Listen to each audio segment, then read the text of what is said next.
Hello, hello, ladies and gentlemen. This is your girl Mitzi, and this is Mitzi. Let's think about it. Today, we are thinking about spiritual tools. Yes, ladies and gentlemen, that is the thinker, the topic of today. We are going to be thinking about it with Steve. Yes, a returning guest. And we are going to be really thinking about this so that we can continue on thinking, right? That's the whole point. So, thank you so much, Steve, for coming on my show. Let's just go ahead and dive in. When you hear the word spiritual tools, what does that make you think about? It's a really interesting question, Mitzi, and thank you for having me back. I'm really looking forward to our conversation today. So, the interesting thing for me is, well, what does that mean? What does a spiritual tool mean? For a lot of people, it feels like, oh, I've got to go and sit in the lotus position under a tree and all those sorts of things, right? And I Yeah. don't have time to do that. I can't meditate, da, da, da, da, da, all of those things, right? And I actually have a much simpler, I guess, version of that, in that to me, spiritual tools are very much grounded in the 3D world here because, and this is the way I explain it. I think a lot of people, and well, I'll just speak for me, I want peace in my life. Yeah. And I think a lot of people are the same. We want peace in our finances, peace in our families, peace in our workplaces, peace in our relationships. So a lot of that starts, we've all heard that saying, be the change you want to see in the world, right? Well, how do you do that here? And there are a whole lot of spiritual tools I think that we can use to do that. Because here is the thing, I think we neglect the power of our minds. And what I mean by that is that we are ruled by emotion, but where does the emotion come from? The emotion comes from a thought. And I'll give you an example, right? Someone puts um, a piece of cake and a coffee in front of you. If you haven't eaten for 2 days, your mind will go, oh man, I really want that. I'm so hungry. I can't wait that is the best thing I've ever seen in this world, right? Yet Yeah. if you've just had a three-course meal and someone puts cake and coffee, so your emotion at the start is, oh, it's wanting, it's urgent, I've got to have it. Really positive, like here it is, this is solving my problems. Hmm. Whereas if you've just had a three-course meal and someone puts a big bit of cake and a coffee in front of you, you go, oh God, I couldn't eat that. That's just too much. That's awful. I don't want that. And so, same thing. The only thing that has changed is the perception or the thinking of the person. And the thinking created that emotion. And so, what techniques are there out there that helps us manage, change our thoughts, which create our emotions? Because then once we have emotion, we that often then influences our actions, and going back to the bit of cake and a coffee example, my emotion is I'm so hungry. So the action is devour it, right? Whereas Yeah. if I'm totally full, it's like, oh gosh, get that away from me. That the emotion creates an action. And so Yeah. I'm really interested in this topic of what spiritual tools are there out there that can help us with our thinking to help us change results and bring more peace, for example, in our life. So that's what I mean by spiritual tools. Oh, that is very interesting. That is an interesting way to think about it because honestly, I didn't think about it that way. When I thought of spiritual tools, I thought of things that were just naturally gifts, you know what I mean? Things that you just Mm, naturally able to do. And, just like, let's say you are just a natural light and you just encourage people or, and things like that. Those are spiritual tool for you to just go out into the world and continue to encourage, something minor and like that. But you brought it in such a deeper sense. And I love that because you tell people to just, hey, get off of the surface. You know what I mean? Let's get off of the surface level of what society has us distracted by our responsibilities, by all this noise that we're surrounded by, and then our emotions, because once we are done with the noise, we go into our emotions, and that's when we're like, oh, I don't feel like doing this because I oh, my emotions are not right, or my, you know what I mean, things like that, and mm. they stop themselves from going forward because they're on their emotional plane. So when you were speaking, I was like, oh, okay, so we have to just go deeper because we have to think about it and we have to really acknowledge what is going on and where's your true what is the true essence of this of what is happening in front of you. And I love that because when we start thinking in that level of deeper essence and what's happening in front of you, you can see that you can use and everything to your advantage because that person was full, going back to your cake analogy, that person was full, that they ate a lot. So to see that cake, it's like, oh, I don't want it. However, it's a gift for the person who didn't eat for 2 days. You know what I mean? That Mm. person can enjoy that, and they can feel that nutrient that they need. So it's just like it's a beautiful thing if I'm thinking it in the right lines of what you are explaining it. Am I close? Am I Yeah, there? Because yeah, that's how I absolutely. see it. Okay, cool. Absolutely. And to pick up on your point of the spiritual tools, that it's a gift to bring to people, that absolutely is a spiritual tool.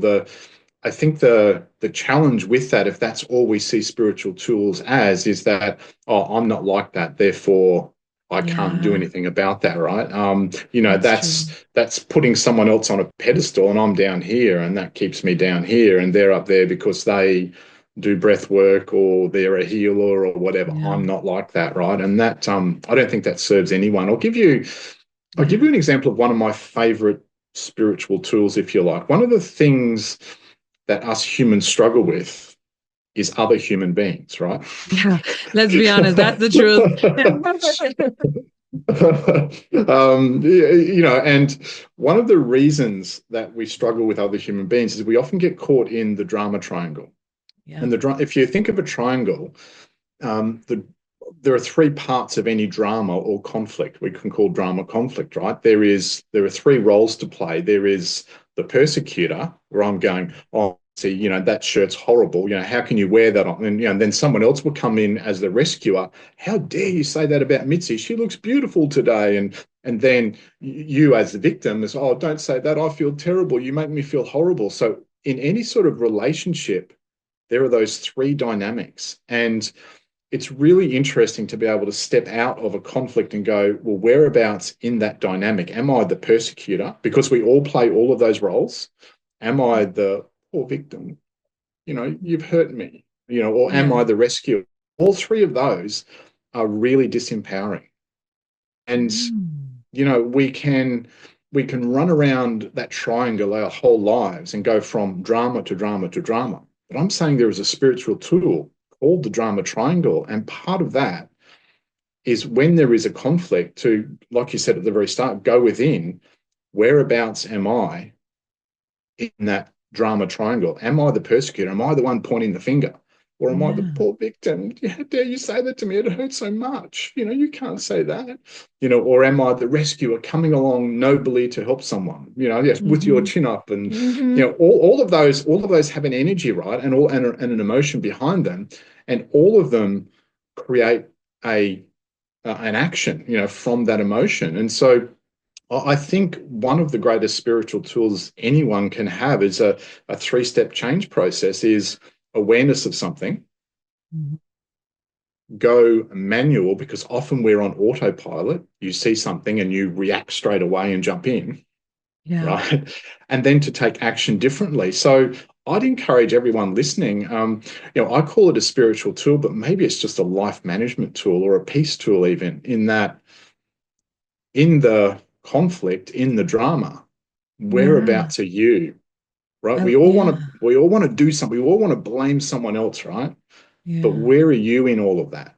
And the moment you can step out of that, then you've got a chance to find peace. And you see the Absolutely. dramas on social media all the time, people jumping in, polling. Oh my goodness, what a waste of energy. It Arguing with is. people online you don't even know and that will never meet, right?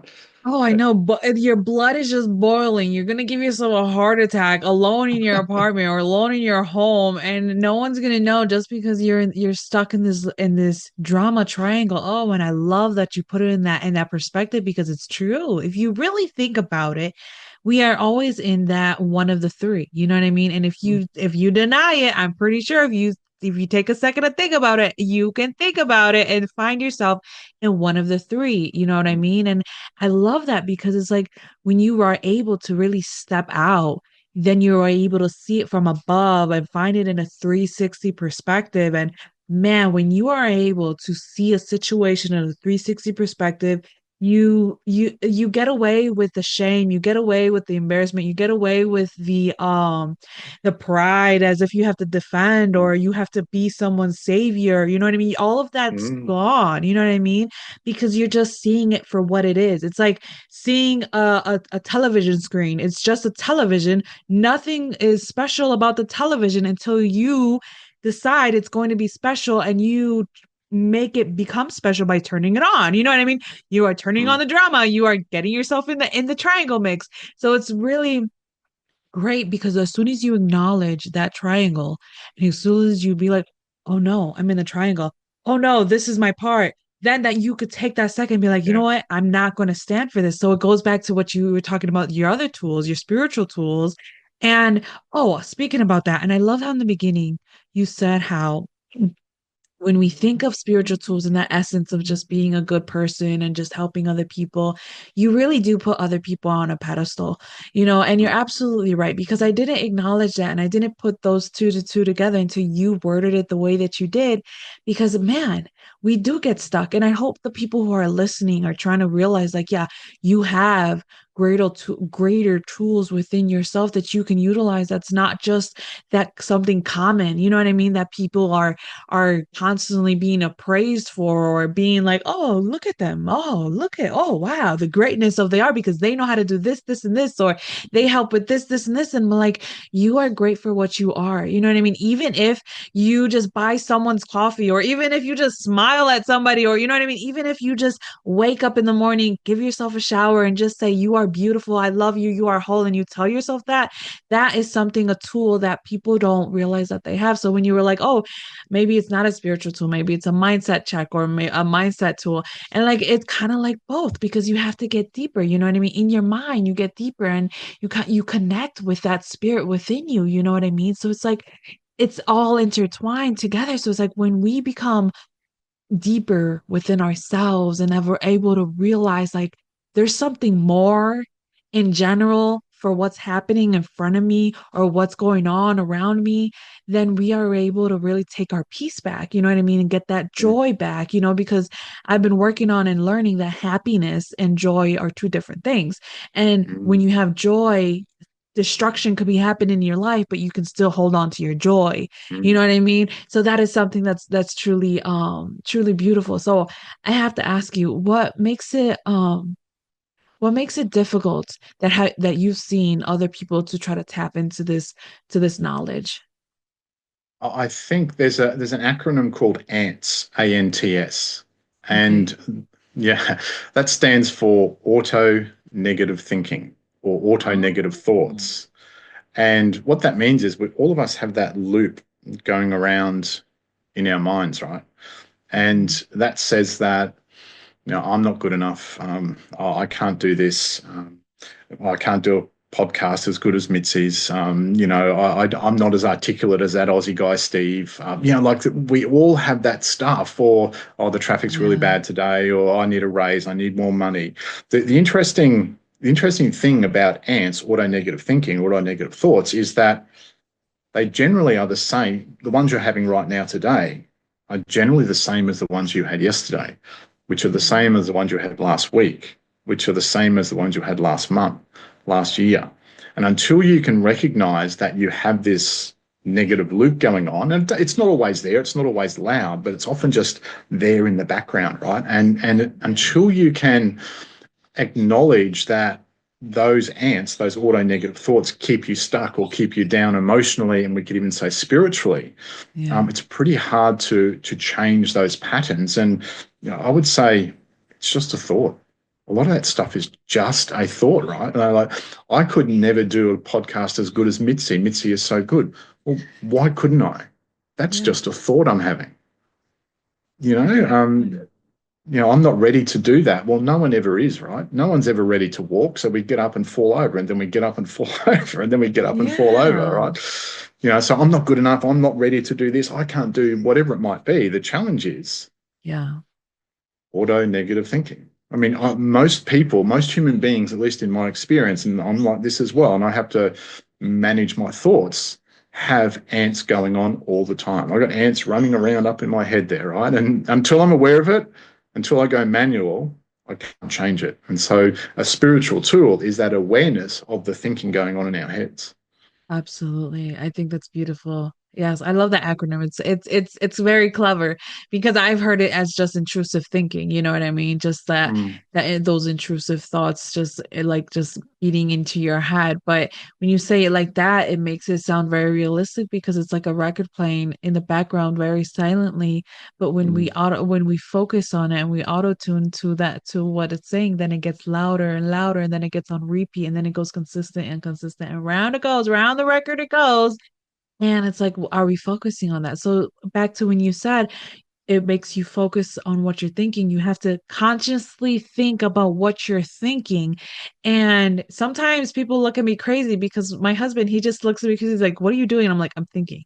Like, you know what I mean? Like, hold on, I'm thinking, I'm processing something. I'm just talking to myself. Give me a moment. You know what I mean? I'm putting the pieces to the puzzle, and it's all making sense. And he's like, "Mitzi, I have no idea what's going on." I'm like, "You're not supposed to. You're not in my mind." You know what I mean? yeah, yeah, Excuse your way out. You know what I mean? yeah. Like, this is a me and me situation. And I think if more people owned up to that, they'll have that awareness of what's really going on inside of them. Because when you Mm, have that awareness, you know why you're sad. You know why it's not, you can't blame it on someone else anymore. You have that acknowledgement and then you have a way to solve it.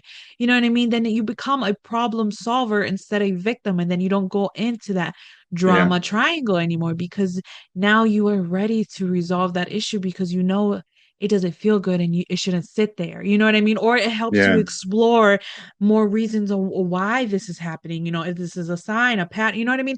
It allows you to discover more of within because we all are going through it differently, but we all had enough trauma that we are relatable. You know what I mean? Because mm, everyone has mm, trauma and they're experiencing it. So when we are able to be in that relatable sense and have that empathy, we are able to tap into those tools of compassion. You know what I mean? Those tools of just being there because being present in someone's life can change so much than what words can even be said or what a text message can be said. You know what I mean? Sometimes they don't need gifts, they just need time. They just need your body. You know what I mean? But maybe I'm going off of rant. Anyways, um, I have a quote here that I would love your opinion on. It's about our topic. And the quote goes, being on a spiritual path doesn't prevent you from facing times of darkness. It teaches you how to use the darkness as a tool to grow. What does that quote make you think about? Okay, that quote makes me think about the reality of this world. And the reality of this world is that we have night and day, we have darkness and we have light. We have what we would call positive experiences and negative experiences. Mhm. We can't have one without the other. I think we set ourselves up, humanity sets Yeah.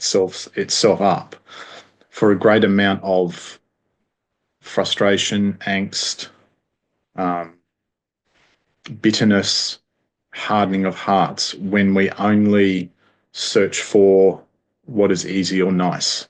Um, Mhm. and the reason I say that is look at nature, look at the world.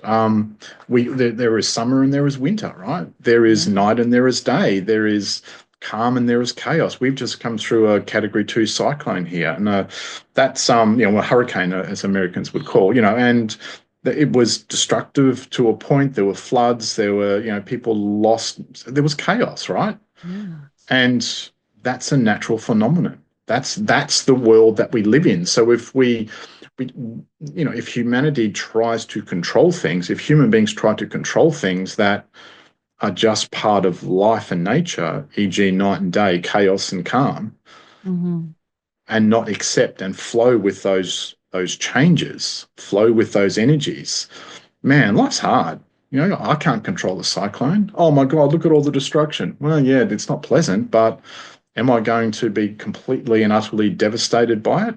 I mean, what, people, some people may lose their lives, which is tragic, but at the end of the day as well, it is just stuff. Okay, my Yeah. house might be damaged. I might be flooded. Yeah. It's part of life, right?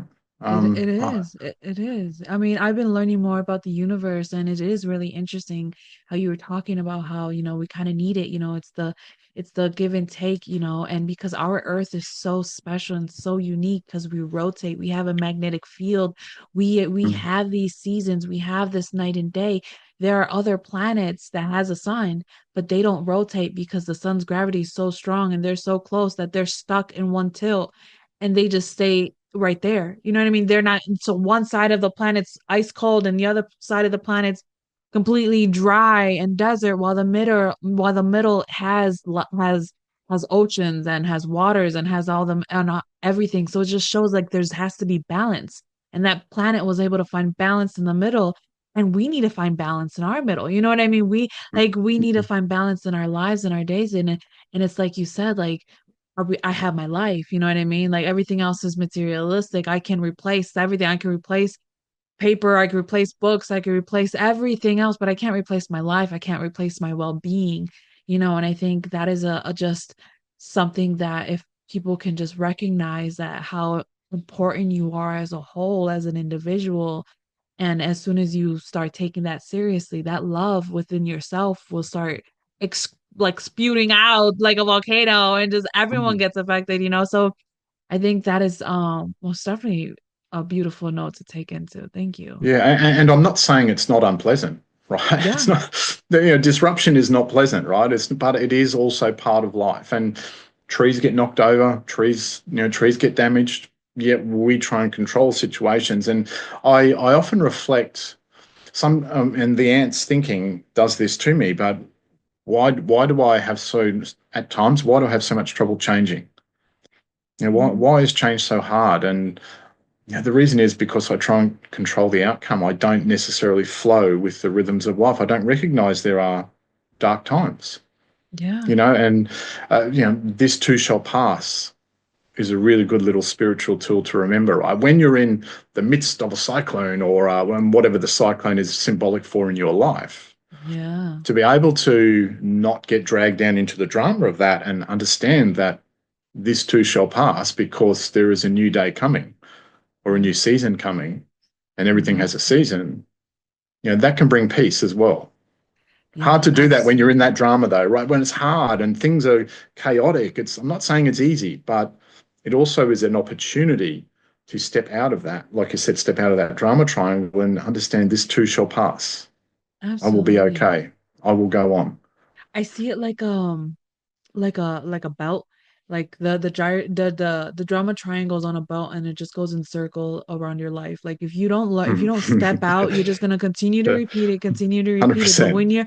when you're able to step out of that giant trauma triangle, you're able to recognize that that belt is only be gonna come back around again. That drama is gonna come back in a different form in another way. Hmm. But if you're able to step out and look, you're able to see something greater, and that is that I can persevere. And that's what the goal is, right? Is perseverance. We're supposed to persevere. We're supposed to continue to evolve and adapt and mold and not control everything because we can drive ourselves crazy with the thought of the sense of control. But in reality, as soon as you let go and you realize that you have no control besides what you say and what you think, then at least you can control what you say out of your mouth and how what comes in and out of your mind and how you can think and process life because then you can see things differently, you can evolve differently, and you can help people differently in a way that you never thought before. And just working on yourself is just a tool so that other people can realize it's possible because we get so stuck in the far future